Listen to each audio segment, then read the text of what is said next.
Écoutez, oui, je pense que je vais me rejoindre à ces manifestations parce qu'en tant que maman, j'ai évidemment l'estomac retourné devant cette affaire. On n'a pas les mots. Moi, je vais vous dire, je n'attendais pas des excuses de Gérald Darmanin, j'attendais une démission. Je vois ces excuses. Je vois un peu de dignité en politique, ça fait du bien de temps en temps, parce que qu'il faille attendre le viol et le meurtre, énième viol et meurtre d'une enfant, pour que d'un coup le ministre de la Justice tape du poing sur la table et puis découvre qu'il faille peut-être en effet faire en sorte que les 70 000 plaintes en attente pour pédophilie soient prioritaires, c'est quand même malheureux. Voilà, moi je considère que Gérald Darmanin fait des excuses politiciennes. Parce qu'en réalité, ce ministre aurait dû démissionner 20 fois. Il aurait dû démissionner dans l'affaire Lola, lorsqu'il était ministre de l'Intérieur et que l'OQTF, l'obligation de quitter le territoire français, n'avait pas été appliquée. Il aurait dû démissionner au moment de la finale de la Ligue des Champions, quand il y a eu des débordements et des violences dans lesquels il a accusé, souvenez-vous-en, les supporters anglais. Il aurait dû démissionner au moment où il a accueilli le bateau de clandestins de l'Océan Viking à Toulon contre la volonté de Giorgia Meloni. Faites de la politique. Excusez-moi, non, on parle du cas d'une petite fille. Et là, on essaie de savoir comment on peut améliorer le fonctionnement. Précisément, excusez-moi, parce que dans toutes ces affaires, le moment de faire de la politique. Parce que dans toutes ces affaires, ce sont chaque fois des Français qui sont victimes.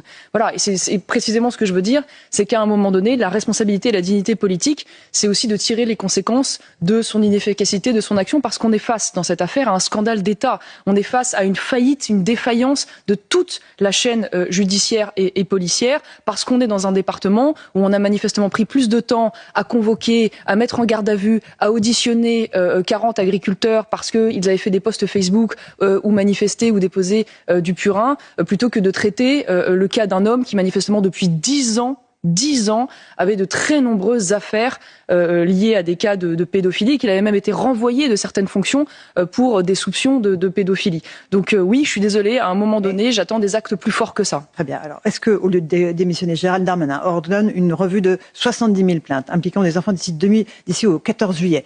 Est-ce que c'est une bonne chose? Est-ce que vous validez cela? C'est le moins qui puisse être fait. Enfin, je veux dire que les affaires pédocriminelles soient prioritaires sur le bureau du juge, sur le bureau de la gendarmerie. C'est le minimum, évidemment, qui doit être fait. Il faut aussi poser, il faut bien le dire, la question de la responsabilité professionnelle des magistrats en cause, procureurs, voilà, pour savoir s'il doit y avoir des sanctions professionnelles qui doivent être prises. Je rappelle que dans ce pays, les sanctions pour faute professionnelle décidées par le Conseil supérieur de la magistrature sont extrêmement rares. 10 à 15 par an. Voilà, extrêmement rares. Et il n'y a pas eu de réclusion pour faute professionnelle depuis plus de 15 ans.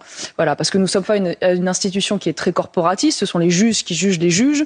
Voilà, et qu'il est interdit dans notre pays, quasiment pour des raisons morales, de poser la responsabilité d'un juge. On l'a vu dans l'affaire Elias, où il y avait là encore manifestement une très grave défaillance du discernement d'une décision judiciaire. Qui a permis la remise en liberté des criminels qui ont tué Elias. Et là encore, on attend toujours qu'il puisse y avoir une responsabilité posée. Plus largement, d'ailleurs, se pose aussi la question de l'adaptation peut-être du texte législatif. Quand on viole une enfant dans ce pays, un mineur, on ne peut pas prendre plus de 20 ans. De réclusion criminelle, là où il faudrait probablement la perpétuité réelle, pas probablement, d'ailleurs très certainement, parce que je ne sais pas quelle est la capacité de réinsertion de gens qui violent et qui tuent des enfants.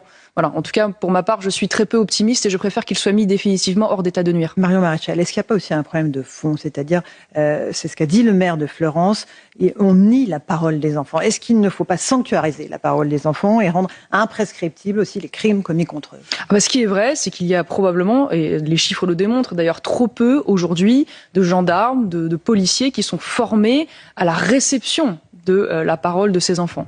Donc ça, il y a vraisemblablement des efforts à faire. Il faut dire que depuis quelques années, on peut se féliciter, la parole des enfants est davantage écoutée, sanctuarisée, et c'est heureux. Mais je veux dire, notre système judiciaire, il faut aussi le rappeler, et souffre d'une forme d'embolie.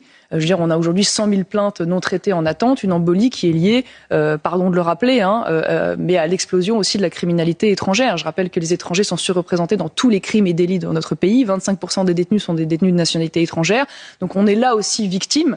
Enfin, c'est l'une des conséquences de cette immigration incontrôlée de masse et notamment clandestine qui pèse très lourdement sur un système judiciaire totalement débordé, notamment par les mineurs isolés, là encore, qui participent de l'aggravation de la criminalité. Donc c'est une réponse transversale qu'il faut apporter. Et j'irai même plus loin. Il faut se poser aussi, me semble-t-il, la question de l'accessibilité des dossiers, des fichiers plus exactement, de prédateurs criminels et notamment pédophiles, peut-être sur le modèle de la Grande-Bretagne, puisque un citoyen peut, à travers la police au commissariat, demander à accéder à ce fichier lorsqu'il a un doute sur un profil. ce qui permettrait peut-être de s'épargner les scandales que nous voyons notamment dans le périscolaire parisien, où là, manifestement, on recrute des gens sans même connaître la dangerosité de ces profils.